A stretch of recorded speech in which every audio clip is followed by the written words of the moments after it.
Electrochemistry में electrode potentials देखो क्या होता है। सबसे पहले मान लो कि तुम्हारे पास एक कंटेनर है सपोज,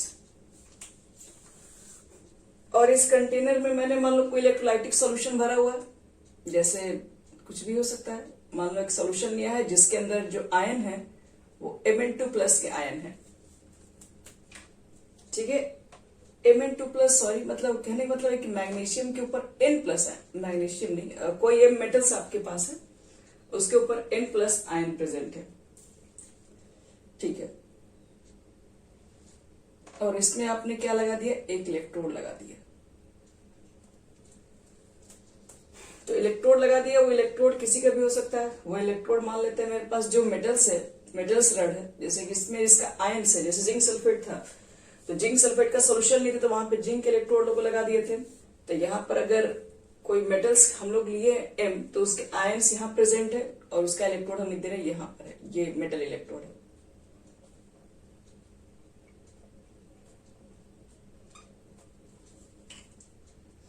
अब इसको समझना ध्यान से।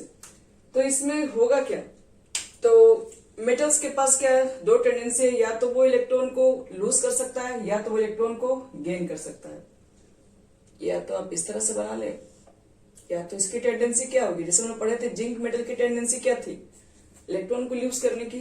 तो इलेक्ट्रॉन्स कहाँ निकलता था, इलेक्ट्रोड से निकल के, यहां से रड से निकल के इसमें आयन में जाता था। या फिर क्या हो सकती है, या फिर ऐसा भी कंडीशन हो सकता है कि आपने जो सॉल्यूशन लिया हुआ है उसमें N+ आयन प्रेजेंट था, और ये अभी आपका पास मेटल इलेक्ट्रोड था जिसको हम M से इंडिकेट कर रहे हैं। या तो हो सकता है इसकी टेंडेंसी क्या हो, इसकी टेंडेंसी हो कि इलेक्ट्रॉन को गेन करके और उस इलेक्ट्रोड पे जाके डिपोजिट होना। ये दो तरीके का चीजें हो सकता है। देखो, या तो हो सकता है कि उस मेटल्स के अंदर अगर ऑक्सीडेशन हो रहा है तो ऑक्सीडेशन के थ्रू क्या होगा, M जो होगा, M जो आपके पास सॉलिड जो इलेक्ट्रोड है वो M जो होगा वो Mn+ आयन में कन्वर्ट होगा, दो इलेक्ट्रॉन को लूज करके। यहाँ पे 2+ लिख दोगे, चाहे सर दो नहीं N+, क्योंकि N+ आयन बन रहा तो इन इलेक्ट्रॉन को लूज करना पड़ेगा। और अगर मान लो कि अगर रिडक्शन हो रहा होगा वो, तो M जो होगा N+ आयन में से N इलेक्ट्रॉन को गेन करके, यहाँ 1+ लिख दोगे, आयन जो रहता है वो या तो मेटल में कन्वर्ट कर रहा होगा। इसकी यही दो टेंडेंसी हो रही होगी। तो देखो इसमें आगे या तो ऑक्सीडेशन हो रहा होगा या तो रिडक्शन होगा। अब यहां पर अगर ऑक्सीडेशन हो रहा होगा चाहे रिडक्शन हो रहा होगा, उसके दौरान क्या होता है कि यहाँ पर पोटेंशियल जनरेट होता है। जब भी कोई, याद रखना कि चार्ज का सेपरेशन हो जा रहा है, यहां पर देख रहे हो कि M से N+ आयन इस पे कन्वर्ट हो रहा है, तो जैसे जैसे देखोगे इसके अंदर आयन्स निकलते चला जाएगा, आयन्स जाएगा N+ आयन्स जाएगा, तो इसके अंदर क्या होगा, सॉल्यूशन के ऊपर पॉजिटिव चार्ज डेवलप हो जाएगा। तो सॉल्यूशन के ऊपर पॉजिटिव चार्ज है तो आयन इसमें जा रहा है, इलेक्ट्रोड यहीं पर रह जा रहा है, तो ये इलेक्ट्रॉन की वजह से ये हो जाएगा नेगेटिव चार्ज, और आयन इसके अंदर जा रहा है तो पॉजिटिव चार्ज, और पॉजिटिव चार्ज और नेगेटिव चार्ज के बीच में कुछ ना कुछ क्या होता है, पोटेंशियल डिफरेंस क्रिएट हो जाता है। यहाँ पर भी देखो, अगर मान लो कि हो सकता है कि आपके पास मेटल की टेंडेंसी यहाँ पर क्या है, तो यहाँ पे जो प्रेजेंट आयन है वो क्या करता है कि यहाँ पे इलेक्ट्रॉन गेन करने की करके इसके ऊपर भी जाने की इसकी टेंडेंसी हो रही होगी। तो अगर ऐसे कंडीशन अगर हो रहे होंगे तो सोल्यूशन के अंदर क्या होगा, नेगेटिव चार्ज एक तरीके से क्रिएट होगा, क्योंकि इसके अंदर प्लस आयन बार बार बाहर निकल रहे होंगे। तो इसके ऊपर क्या होता है, नेगेटिव चार्ज भी जनरेट हो जाएगा, और नेगेटिव चार्ज पॉजिटिव चार्ज के बीच फिर से एक पोटेंशियल क्रिएट हो सकता है। तो पोटेंशियल कहने का मतलब यही, यहाँ पर इलेक्ट्रोड पोटेंशियल का मतलब होता है कि जैसे कि आप कोई भी इलेक्ट्रोलाइटिक सॉल्यूशन के अंदर कोई भी इलेक्ट्रोड पुट करते हो तो क्या होता है, वहां पे चार्ज का सेपरेशन होता है, वहां चार्ज अलग अलग बढ़ जाते हैं, एक पे पॉजिटिव चार्ज एक पे नेगेटिव चार्ज, और जहां पर भी चार्ज को सेपरेशन होता है वो दिखाई पड़ जाए तो उसके अंदर कुछ ना कुछ क्या होता है, पोटेंशियल क्रिएट होता है, और उसी को बोलते हैं इलेक्ट्रोड पोटेंशियल। इलेक्ट्रोड पोटेंशियल का देखो सिंपल सा एक डेफिनेशन है, the potential difference, the potential difference between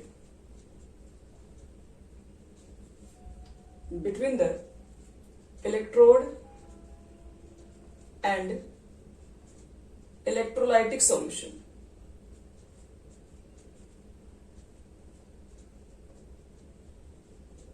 electrode and electrolytic solution, ध्यान रखना। The potential difference between the electrode and the electrolytic solution when an electrode is dipped into the electrolytic solution.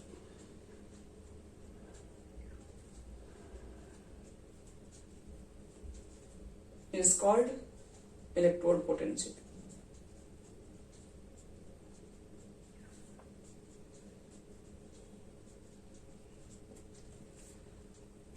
हो गया, ध्यान सुनो इसमें। The potential difference, potential में difference कब create होगा आपके पास? इलेक्ट्रोड पोटेंशियल का मतलब होता है कि हम लोग पोटेंशियल डिफरेंस लेते हैं। पोटेंशियल डिफरेंस कब? तो एक इलेक्ट्रोड का, इलेक्ट्रोड आपके पास ये है, एंड इलेक्ट्रोलाइटिक सॉल्यूशन जो कि इस सॉल्यूशन के अंदर प्रेजेंट हो रहा है जो चार्ज के ऊपर, यानी कि हम लोग पोटेंशियल डिफरेंस किसका ले रहे हैं? हम लोग किसमें डिफरेंस ले रहे हैं? तो पोटेंशियल डिफरेंस हम लोग दो चीजों के बीच में ले रहे हैं, एक तो इलेक्ट्रोड लेके चल रहे हैं और एक किसके, आयन के बीच में लेके चल रहे हैं। तो पोटेंशियल डिफरेंस लेना है इलेक्ट्रोड और उसके इलेक्ट्रोलाइटिक सॉल्यूशन में। कब ये क्रिएट होगा? तो when an electrode is dipped into the electrolytic solution, जब कोई आप इलेक्ट्रोड को डिप्ट करेंगे इलेक्ट्रोलाइटिक सॉल्यूशन के अंदर तो उसके बीच में जो पोटेंशियल डिफरेंस आ रहा होगा उसी को बोलते हैं इलेक्ट्रोड पोटेंशियल। तो यही हमारा इलेक्ट्रोड पोटेंशियल है। कब क्रिएट होता है? जब एक मेटल्स को, जब एक इलेक्ट्रोड को इलेक्ट्रोलाइटिक सॉल्यूशन में डालते हैं तो वहां पर डालने के बाद ये दोनों के बीच के पोटेंशियल के डिफरेंस को जो भी क्रिएट होता है, दोनों के बीच में जो चार्ज सेपरेशन होता है उसी को बोलते हैं पोटेंशियल डिफरेंस। अब इसके सिग्निफिकेंस क्या है? तो देखो सिग्निफिकेंस लिख दो।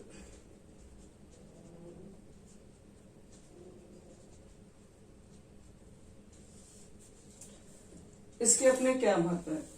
तो हम लोग बोल सकते हैं कि it tells about the tendency of an element, tendency of an element to get oxidise और रिड्यूस।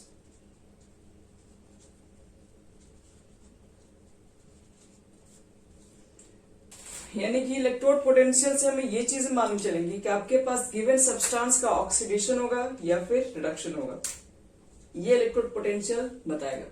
अभी कैसे मालूम करेंगे ये हम थोड़ी देर के बाद सीखेंगे।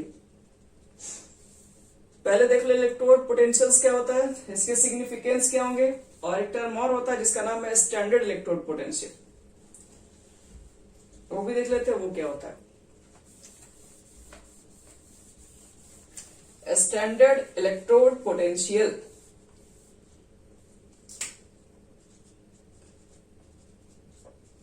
स्टैंडर्ड इलेक्ट्रोड पोटेंशियल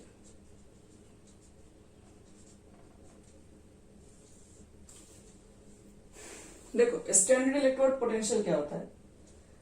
अगर मान लो कि तुम कोई इलेक्ट्रोड पोटेंशियल को मेजर कर रहे हो, ठीक है, तो मेजर करोगे कुछ कंडीशन फिक्स करके, कुछ चीजें फिक्स करके, उसी के आगे मतलब लग जाता है स्टैंडर्ड। जैसे मान लो कि मैंने एक इलेक्ट्रोड पोटेंशियल को मेजर किया, एन इलेक्ट्रोड पोटेंशियल मेजर्ड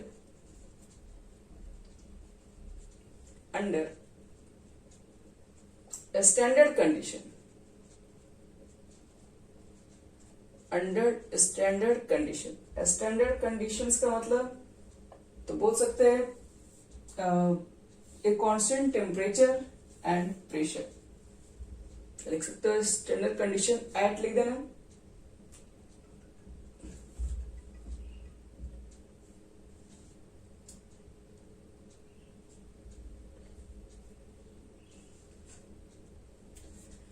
यानी कि electrode potential measured standard condition that is temperature ले लो एट 298 केल्विन, 298, ध्यान से देखना, टेम्परेचर 298 है, 273 नहीं है। 25 डिग्री सेल्सियस पर मेजर किया जाता है स्टैंडर्ड पे, लिख दो ब्रैकेट में। स्टैंडर्ड कंडीशन में टेम्परेचर होना चाहिए 298 केल्विन। जो प्रेशर आपके पास होता है वो रहेगा 1 atm and the concentration of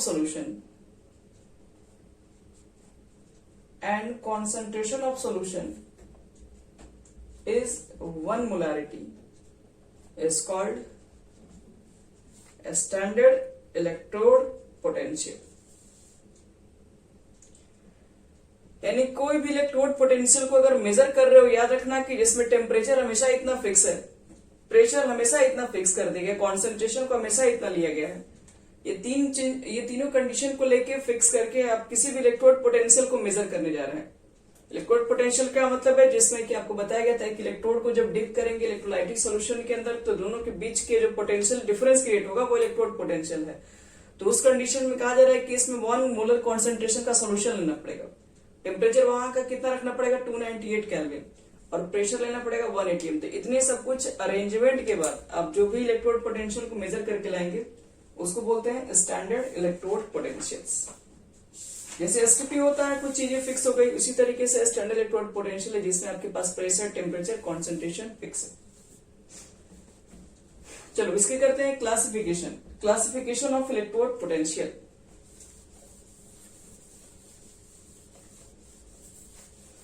classification of electrode potential.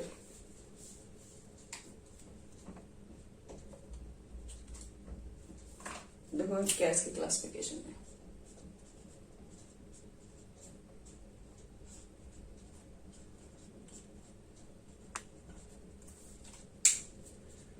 Classification लिखना है किसका, तो ऑफ लिख दो इलेक्ट्रोड पोटेंशियल।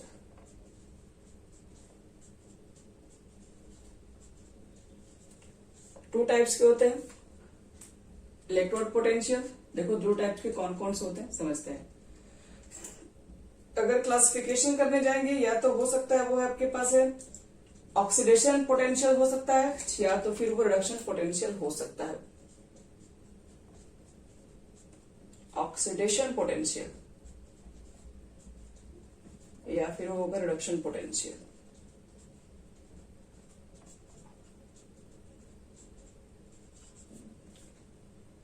ऑक्सीडेशन पोटेंशियल या फिर रिडक्शन पोटेंशियल। देखो ऑक्सीडेशन पोटेंशियल किसे कहेंगे, तो ऑक्सीडेशन का मतलब क्या होता है, M से N प्लस आयन में कन्वर्ट हो गया और N इलेक्ट्रॉन्स को क्या कर दिया, लूज कर दिया। रिडक्शन पोटेंशियल का मतलब क्या होता है, M N प्लस आयन होगा, N इलेक्ट्रॉन को गेन करके वो M में कन्वर्ट हो गया होगा, कुछ इस तरीके से। तो इसके शॉर्ट में अगर रिप्रेजेंट इलेक्ट्रोड पोटेंशियल को अगर E से रिप्रेजेंट करें तो E लिखना, और अगर वो ऑक्सीडेशन पोटेंशियल है तो ऑक्सीडेशन का कंडीशन यानी कि M से या M से N प्लस M N के प्लस में कन्वर्ट हो रहा है, तो यहाँ पर M से M N प्लस में कन्वर्ट, यही हो गया आपके पास। इसको क्या बोलेंगे, इलेक्ट्रोड पोटेंशियल किसका, तो ऑक्सीडेशन। और ये हो जाएगा M N प्लस से M। इसको लिखने का तरीका रिडक्शन पोटेंशियल लिखना अगर है तुमको इस तरह से लिखना पड़ेगा, ऑक्सीडेशन पोटेंशियल लिखना है तो इस तरीके से लिखना पड़ेगा। तो ऑक्सीडेशन पोटेंशियल क्या बताएगा, तो क्या है कि it gives the tendency of the substance to get reduce, sorry oxidise. ये हमें किसकी इंफॉर्मेशन देगा, तो लिखो it gives the tendency, it gives the tendency of a substance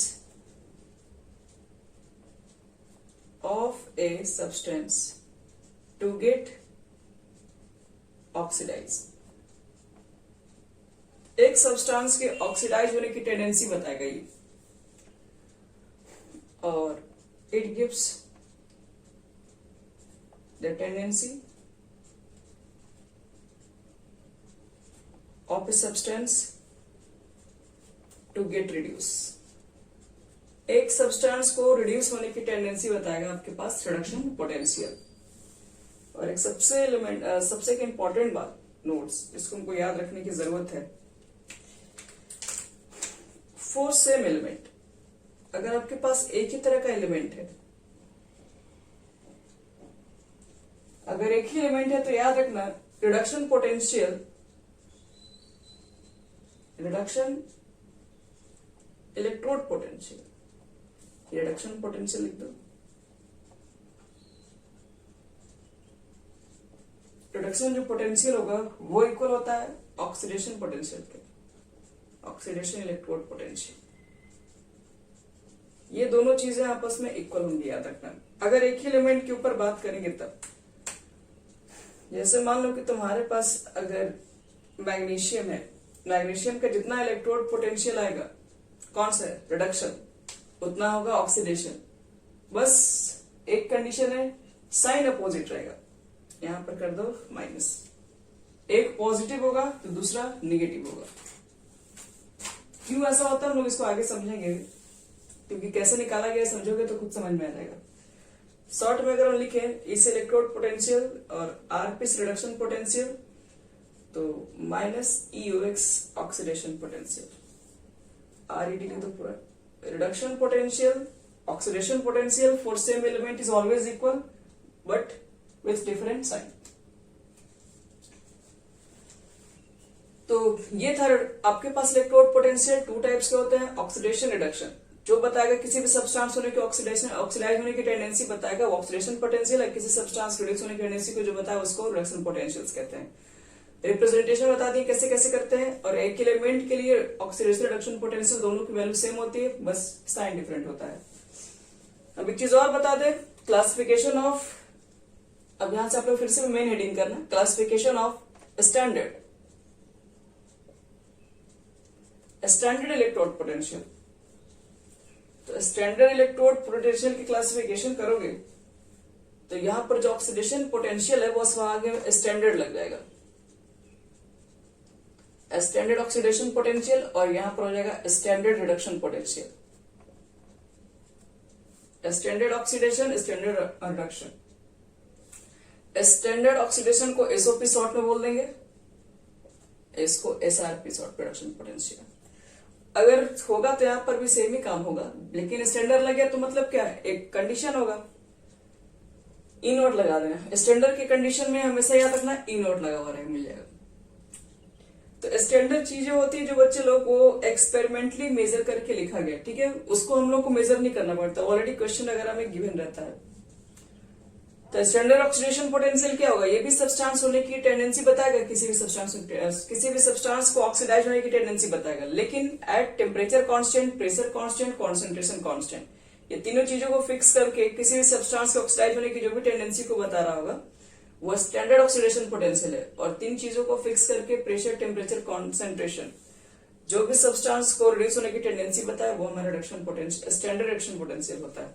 for same element, अगर आपके पास सेम एलिमेंट है तो जो SRP होगा या SOP बोलो, स्टैंडर्ड रिडक्शन पोटेंशियल हमेशा इक्वल होगा स्टैंडर्ड ऑक्सीडेशन पोटेंशियल, बस साइन हो जाएगा माइनस, और यहां पर भी नॉट लगा दो, बस सब कुछ सेम है, बस स्टैंडर्ड लिख दो, यहां पे नॉट से इसको यूज करते हैं, E नॉट से।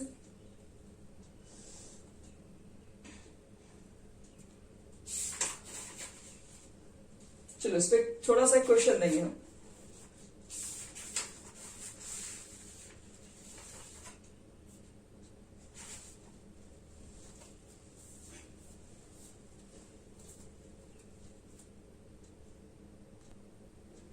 देखो अब हमारा जो नेक्स्ट टॉपिक है इलेक्ट्रोड पोटेंशियल के अंदर ही है मेजरमेंट ऑफ इलेक्ट्रोड पोटेंशियल। एक मेजरमेंट, हाँ पहले मेजरमेंट से पहले रुक जाओ, पहले इस पे हम कुछ क्वेश्चन दे रहे जो भी बताए थे। एक नोट्स लिख लो तुम लोग पहले, मेजरमेंट से पहले अभी जो बताओ उस टॉपिक पे कुछ क्वेश्चंस भी कर लेते हैं। एक नोट्स, पहला, more positive, more positive is the SRP.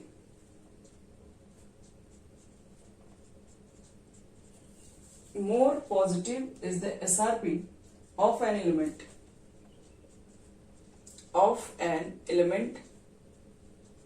More tendency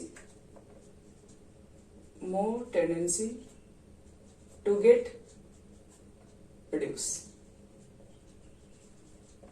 जिसकी SRP वैल्यू ज्यादा होगी उसकी रिड्यूस होने की टेंडेंसी भी ज्यादा होगी।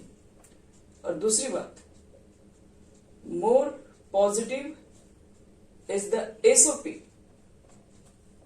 Of an element,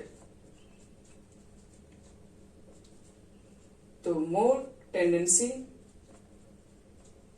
to get oxidise.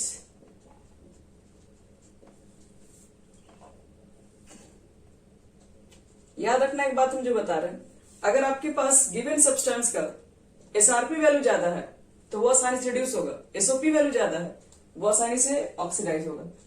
Example, जैसे मान लो कि आपके पास कोई दो एलिमेंट है ए एंड बी, और दोनों का दिया हुआ है स्टैंडर्ड रिडक्शन पोटेंशियल। ए का दिया हुआ है 1.5 वोल्ट और बी का दिया हुआ है 2.0 वोल्ट, और आपसे पूछा गया कि बताओ कि इसमें किसकी रिड्यूस होने की टेंडेंसी ज्यादा है, तो क्या बोलोगे?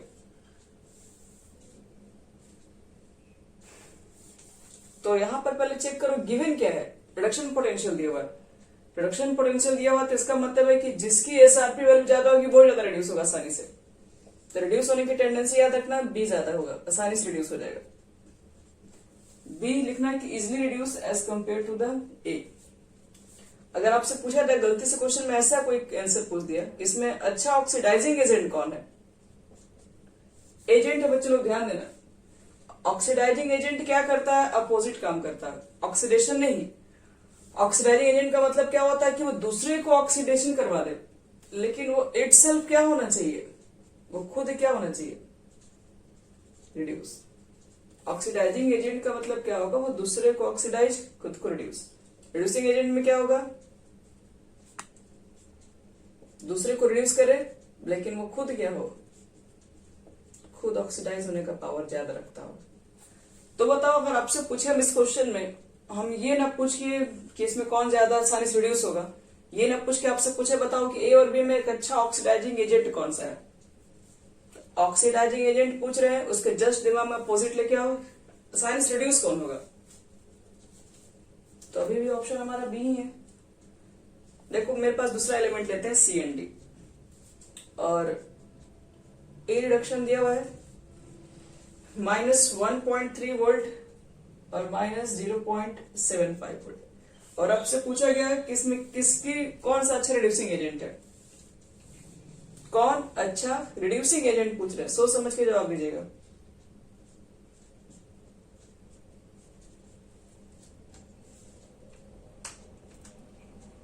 सबका आंसर सी है। तो आओ देख लेते हैं। अगर आपको खोजना है कि रिड्यूसिंग एजेंट, तो ऑक्सीडाइज, आपको ऑक्सीडेशन खोजना है। अच्छा ऑक्सीडेशन का, ऑक्सीडेशन अच्छी तरीके से कौन ऑक्सीडाइज होगा। तो अब देखो कि बताया गया कि ऑक्सीडाइज होने के लिए मतलब ऑक्सीडेशन हमको अगर यहाँ पे खोजना है तो उसके लिए एसओपी वैल्यू चाहिए, लेकिन आपके पास तो रिडक्शन पोटेंशियल की वैल्यू दी है। तो एक काम करते हैं, जिसकी हम लोग पढ़ चुके हैं ऐसे भी है कि रिडक्शन जो पोटेंशियल होता है, ठीक है, वो ऑक्सीडेशन पोटेंशियल के इक्वल ही होता है, लेकिन साइन बस अपोजिट होता है। अगर आप चाहेंगे तो इसका ऑक्सीडेशन पोटेंशियल को भी आप चेक कर सकते हैं। तो ऑक्सीडेशन पोटेंशियल को अगर हम यहां लिखेंगे तो क्या करेंगे, सबका सिंबल चेंज करेंगे। इसका सिंबल चेंज करोगे तो ये माइनस में प्लस हो जाएगा और ये भी प्लस में हो जाएगा। तो अब ऑक्सीडेशन पोटेंशियल में चेक कर दिए। अब ऑक्सीडेशन पोटेंशियल में चेंज करने के बाद कहा जा रहा है कि जिसका एसओपी वैल्यू ज्यादा पॉजिटिव होगा, ये ज्यादा पॉजिटिव है, तो हमारा आंसर सी ही होगा। तो ऑक्सीडेशन पोटेंशियल, रिडक्शन पोटेंशियल दोनों का वैल्यू याद रखना सेम होता है, बस अलग अलग कंडीशन होना चाहिए कि आपके पास। अगर आप इसका लिखना चाहते हैं ऑक्सीडेशन पोटेंशियल तो इसकी वैल्यू माइनस से मल्टीप्लाई करेंगे, इसका लिखना चाहते हैं ऑक्सीडेशन पोटेंशियल तो इसकी वैल्यू में माइनस से मल्टीप्लाई कर दोगे। और नहीं तो हम लोग चाहते तो एसआरपी से दिखा सकते थे। एसआरपी के वैल्यू जितना ज्यादा पॉजिटिव होगा, वो जितना ज्यादा मान लो एसआरपी वैल्यू अगर बड़ा है तो वो रिड्यूस होने की टेंडेंसी ज्यादा रखेगा, और जिसका कम होगा वो जल्दी ऑक्सीडाइज होगा। चलो ये हमारा कंप्लीट हो गया। अब हम लोग पढ़ेंगे measurement of electrode potential. Electrode potential को कैसे मेजर किया गया है, ये जो हम लोग वैल्यू लिख रहे हैं, ए की वैल्यू इतना है, बी की वैल्यू इतना है, ये सब कैसे मेजर किया गया है।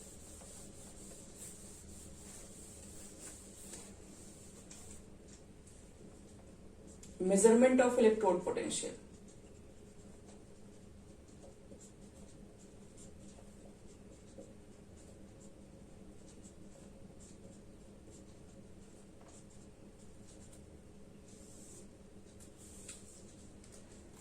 देखो बच्चे लोग, इसको कैसे मेजर किया गया सबसे पहले इसके ऊपर बताते हैं। तो पहले आप इलेक्ट्रोड पोटेंशियल के लिए डेफिनेशन बता देते हैं। क्या डेफिनेशन है? कहते हैं कि इलेक्ट्रोड पोटेंशियल का एक इलेक्ट्रोड को इलेक्ट्रोलाइटिक सॉल्यूशन के अंदर प्लेस करेंगे तो उसके बीच का जो पोटेंशियल है उसको मेजर कर लेंगे, एक चार्ज, ये दोनों के बीच के चार्ज के डिफरेंस को, ये दोनों के बीच के पोटेंशियल के डिफरेंस को। बट आप ये दोनों के बीच के पोटेंशियल को मेजर कैसे करेंगे? आपको तो मालूम है कि आप पोटेंशियल क्रिएट हो रहा है, लेकिन इस क्रिएट को कैसे मेजर करें? क्या कोई तरीका हमारे पास है? तो नहीं है। तो हम क्या करते हैं, एक और कंटेनर लेके आ जाते हैं और इसके अंदर एक और सॉल्यूशन पुट कर देते हैं। जैसे हम लोग जिंक सल्फेट लिए थे, जिंक का इलेक्ट्रोड लिए हुए थे, इस तरह से मान लो कॉपर सल्फेट लिए हैं, कॉपर के इलेक्ट्रोड को लिए हैं,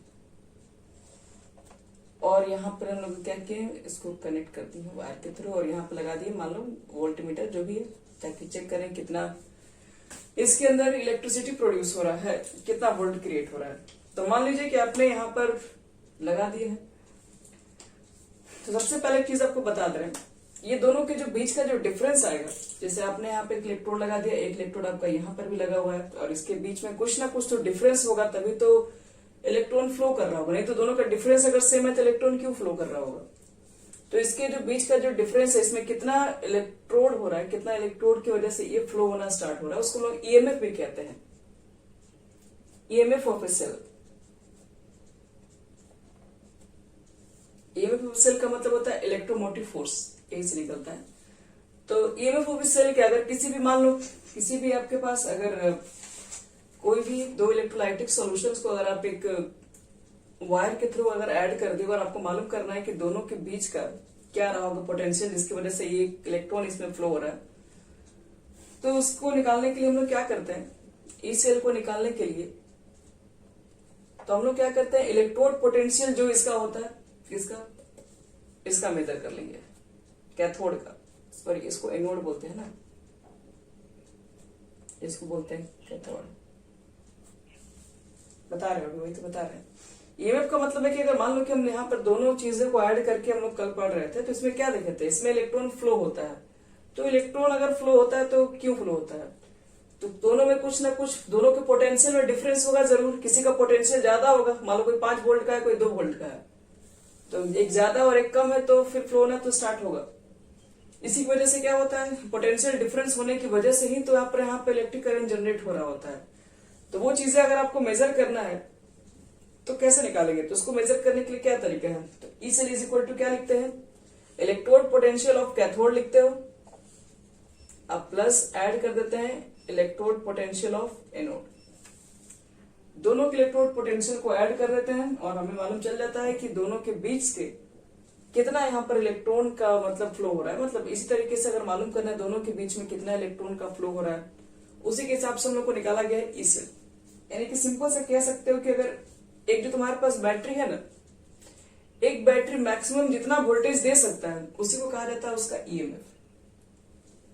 एक मान लो कि मार्केट से बैटरी लाओ 2 वोल्ट का लेके आ रहे हो आप लोग, तो ये जो 2 वोल्ट जो उसके ऊपर लिखा गया है, ये क्या है, वास्तव में यही ईएमएफ उसके ऊपर लिखा हुआ रहता है।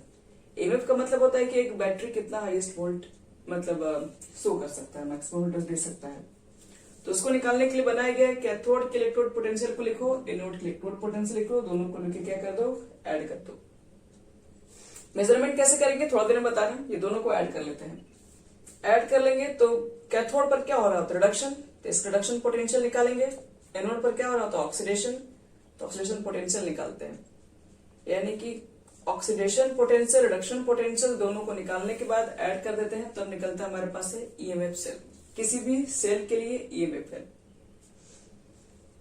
तो अब देखो एक चीज हम लोग जानते हैं कि अगर आपके पास 4 अगर सेम एलिमेंट के ऊपर बात करें हम, तो ई ऑक्सीडेशन इज इक्वल टू होता है माइनस ई रिडक्शन, या ई रिडक्शन बोल सकते हो, इज इक्वल टू होगा माइनस ई ऑक्सीडेशन, जो भी।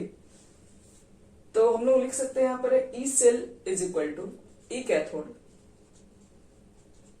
और माइनस ई, अब यहाँ पर थोड़ा समझना है, यहाँ पे हम यहाँ पे लिख रहे हैं ई एनोड, माइनस क्यों किया है, देखो कैथोड तो यहाँ पर लिखा हुआ है। अब यहाँ पर क्या है कि जो ई एनोड लिखा हुआ है, तो हम यहाँ पर माइनस, मेरे पास देखो लिखने का मतलब क्या वो समझा रहे हैं। ये दोनों में थोड़ा सा डिफरेंस है। ये क्या है, इलेक्ट्रोड पोटेंशियल। किसका इलेक्ट्रोड पोटेंशियल, तो ऑफ कैथोड। और खास करके याद रखना ये रिडक्शन पोटेंशियल है, क्योंकि कैथोड पर रिडक्शन होता है। रिडक्शन पोटेंशियल ऑफ कैथोड बोल सकते हो। इसको क्या बोलोगे, तो अब हमने क्या कर दिया कि इसको भी कन्वर्ट कर दिया रिडक्शन पोटेंशियल में। ये ऑक्सीडेशन पहले था, ये एनोड पर क्या होता था, ऑक्सीडेशन। ऑक्सीडेशन के लिए क्या लिखेंगे, EOX। अब पता है कि मुझे EOX की वैल्यू क्या होगी, ई रिडक्शन के इक्वल होगी। ये दोनों की वैल्यू आपस में क्या होती है, सेम होती है। तो अगर हम क्या करेंगे कि अब इसी को एनोड पे जो आपके पास हो रहा है ऑक्सीडेशन जो भी हो रहा है, उसकी वैल्यू को हम रिडक्शन में लिखना चाहते हैं, तो क्या अंतर पड़ेगा, सिर्फ इसके वैल्यू में बस आगे हम माइनस लगा देंगे। तो अब इसको क्या लिखेंगे, इसको आप लोग बोलेंगे कि इलेक्ट्रोड पोटेंशियल। इलेक्ट्रोड कौन सा, रिडक्शन लिख दो, reduction electrode potential at cathode. और यहां पर क्या लिखोगे, ये भी लिखोगे reduction electrode potential, but at anode लिखना पड़ेगा। ये भी रिडक्शन पोटेंशियल ही हम लिख रहे हैं, ऑक्सीडेशन नहीं लिख रहे हैं। ऑक्सीडेशन होता है, लेकिन हम किसका वैल्यू लिख रहे हैं, हम रिडक्शन का ही वैल्यू लिख रहे हैं। तो reduction potential at anode.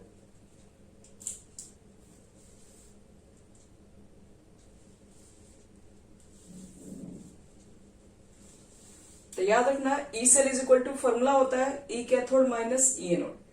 Cathode का मतलब क्या है, रिडक्शन पोटेंशियल लेना है। रिडक्शन पोटेंशियल याद रखना है कैथोड का लेना होता है।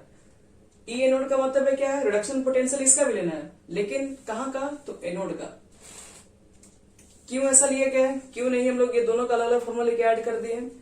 तो जैसे मान लो कभी कभी प्रॉब्लम इसमें क्या होता है,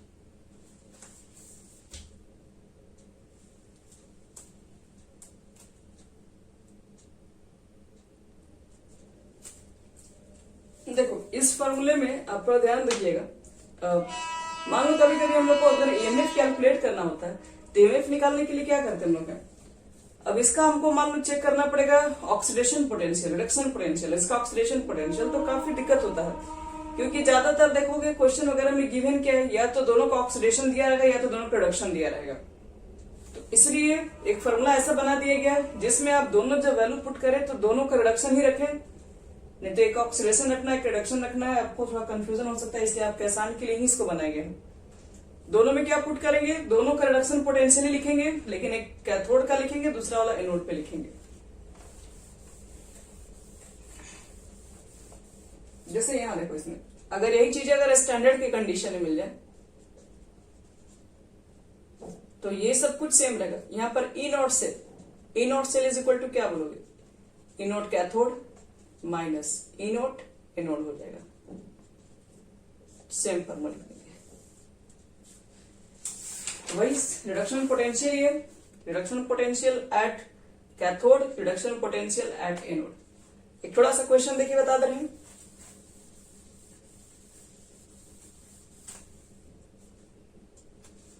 देखो इस पे एक छोटा सा, हाँ बोलो,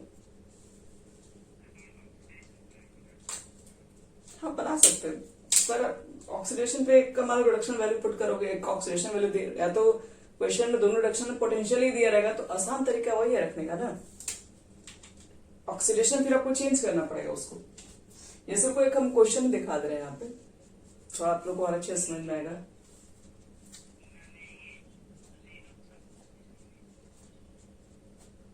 कर सकते हैं, क्यों नहीं कर सकते हैं, आप कर सकते हैं, आराम से कर सकते हैं, लेकिन फिर ये नहीं बोलना पड़ेगा कि बुक में कुछ और मेथड से बनाया हुआ है। उन लोग अपने तरीके से बना दिया और एक लिख दिया, सबको फॉलो करना है।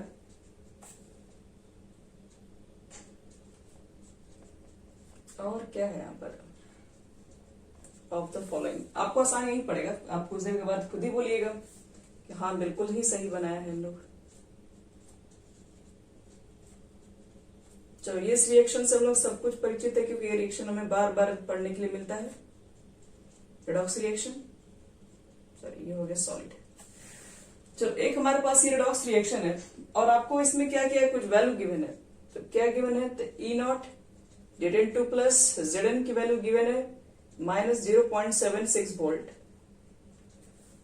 और ई नॉट Cu2 प्लस Cu की वैल्यू आपके पास गिवन है, ये वैल्यू आपके पास है 0.34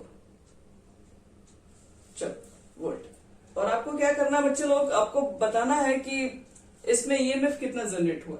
ईएमएफ का मतलब यहाँ पर स्टैंडर्ड इलेक्ट्रोड पोटेंशियल निकालने के लिए कह रहा है, sorry standard EMF electromotive force निकालने के लिए बोल रहा है। तो स्टैंडर्ड लिख लो, नहीं तो स्टैंडर्ड है तो ई नॉट सेल लिखना पड़ेगा। ई नॉट सेल इक्वल टू क्या लिखोगे, ई कैथोड माइनस ई नोट पर लिख लो फॉर्मूला, तो ई नॉट कैथोड लिख देना और माइनस ई नोट क्या लिख दोगे, एनोड। कैथोड पर क्या होता है, प्रोडक्शन। तो आप मुझे बताओ कि यहाँ प्रोडक्शन किसका हो रहा है, जिंक का हो रहा है, कॉपर का हो रहा है प्रोडक्शन। तो कॉपर प्रोडक्शन हो रहा है, तो आपको करना क्या है, यहाँ पे लिखना है रिडक्शन पोटेंशियल। रिडक्शन पोटेंशियल में आपको बताया था कि चार्ज को पहले लिखा जाता है, सीयू को बाद में लिखा जाता है, रिडक्शन पोटेंशियल को इंडिकेट करता है। अब यहाँ पर है एनोड, एनोड पर होता है ऑक्सीडेशन। ऑक्सीडेशन इसमें किसका हो रहा है, भले ही ऑक्सीडेशन जिंक का हो रहा होगा, लेकिन लिखना है उसको रिडक्शन पोटेंशियल के फॉर्म में, क्योंकि यहाँ पर जो फॉर्मूला था रिडक्शन पोटेंशियल के फॉर्म में था। रिडक्शन पोटेंशियल में पहले रिडक्शन पोटेंशियल की वजह से ही नहीं यहाँ माइनस है, नहीं तो पीछे प्लस नहीं लिखते हम, Zn2 प्लस से Zn।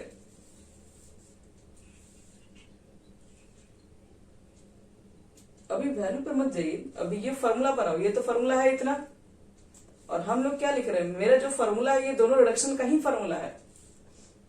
पीछे रिडक्शन लिखे थे तब तो माइनस लिखे थे ना, ऑक्सीडेशन जब तक नहीं है तब तक तो प्लस नहीं लिखे थे। तो आपको क्या करना है, एनोड पर होता है ऑक्सीडेशन, लेकिन जो वैल्यू पुट करना है वो है रिडक्शन, ठीक है। और ये जो गिवन वैल्यू है वास्तव में रिडक्शन पोटेंशियल को ही लिखे हैं। अगर रिडक्शन पोटेंशियल को नहीं लिखते तो हम यहाँ पर पीछे प्लस दे देते हैं। रिडक्शन पोटेंशियल ही है, आपको यहाँ पर जो वैल्यू पुट करना है वो भी रिडक्शन पोटेंशियल ही रखना है। सी ये होता है, ये एक्वस है, एक्वस। चलो बच्चे लोग, अब तुम लोगों को सीधे वैल्यू पुट करना है बस इसके अंदर। देखो इलेक्ट्रोड पोटेंशियल निकालना, Cu2 प्लस Cu का वैल्यू है, ये 0.34 है, और जिंक आपके पास कितना दिया हुआ है, माइनस 0.76। खुद से बताओ, ये माइनस माइनस मिलके हो जाएगा प्लस, तो ये कुल मिला के 1.10 वोल्ट आ जाएगा। तो ये हमारे पास क्या निकल गया ईएमएफ। ईएमएफ देख लो, निकालने में मेरा फायदा है। अगर आप वही कहते हैं कि हम यहाँ पे ऑक्सीडेशन का वैल्यू पुट कर देते, तो क्वेश्चन में तो दिया है रिडक्शन का वैल्यू, Zn2 प्लस Zn में कन्वर्ट हो रहा है तो रिडक्शन ही ना हो रहा है, तो ये रिडक्शन का वैल्यू है। आप ऑक्सीडेशन चेक करेंगे तो इसको क्या करेंगे, चेंज करना पड़ेगा, तो ये भी प्लस में हो जाएगा, प्लस में हो जाएगा तो फिर तो वही आ जाएगा। तो कहीं से भी करो क्या फर्क पड़ता है। तो इसलिए जितना मतलब अगर कहा जाए उसके अकॉर्डिंग अगर काम देखा जाए तो ये फॉर्मूला पुट करो, रिडक्शन पोटेंशियल को रखो। और अगर मान लो क्वेश्चन में अगर ऑक्सीडेशन पोटेंशियल की कभी कभी वैल्यू दे दिया रहेगा, तो आप जब भी पुट करें इसके फॉर्मूला का वैल्यू, तो हमेशा चेक कर लेना कि वैल्यू है किसका, ऑक्सीडेशन का है रिडक्शन का है। कभी कभी दे दिया ऑक्सीडेशन का, पुट कर देंगे गलत हो जाएगा। तो इस तरीके से हम लोग बच्चे लोग ईएमएफ को कैलकुलेट करते हैं। रुको तुम लोग को एक क्वेश्चन और दिखा दे रहे इसी में। जैसे मान लो कि ठीक है, कोई दिक्कत नहीं, बस इसी चीज को हम बता चुके हैं, इससे बाहर का नहीं है। H2 से मान लो कि कन्वर्ट हो रहा है H प्लस में, फिर देखो यहाँ पे Ag प्लस से Ag में कन्वर्ट हो रहा है, और यहाँ पर कुछ वैल्यू भी दे दिया हुआ है। E नोट का वैल्यू दिया हुआ है H प्लस से, सॉरी E नोट की जो हमारे पास गिवन वैल्यू है H प्लस से H2 के लिए, तो वो है 0, और E नॉट Ag से Ag प्लस से Ag की जो आपके पास वैल्यू गिवन है वो है 0.80। तो चलो यहां पर बताना है H2 है, तो मुझे बताना है कि यहां पर ईएमएफ सेल कितना आ रहा होगा E नॉट से। तो वही क्या लिखोगे, E cathode minus E anode. Cathode पर क्या होता है, रिडक्शन। चेक करो इसमें रिडक्शन कहाँ लिखा था, रिडक्शन है कि रिडक्शन है, एजी है या हाइड्रोजन है। अच्छा थोड़ा ध्यान से देखो, हाइड्रोजन है यहाँ पे, 0 से प्लस में चला गया तो बढ़ गया चार्ज ना। तो यहाँ पर एक चीज पहले दिमाग में बैठा लीजिए, यहाँ पर कभी भी रिडक्शन ही नहीं होता है। यहाँ पर आपको बताया था हमेशा इधर एनोड लिखते हैं फिर कैथोड लिखते हैं, यहाँ पर हमेशा ऑक्सीडेशन ही लिखा जाता है। तो रिडक्शन तो यहाँ पर लिखेंगे, यानी कि हम लोग क्या करेंगे, सिल्वर वाले को लेंगे, यानी कि Ag प्लस से Ag वाले को लेंगे। एनोड पर है ऑक्सीडेशन, लेकिन वैल्यू तो रिडक्शन पोटेंशियल का ही लिखना है, यानी H प्लस से H2 में। अब सबका वैल्यू डाल दो, जिसका जिसका जितना है। ये 0.80 है, ये 0 है, जो भी आपके पास वैल्यू आएगी।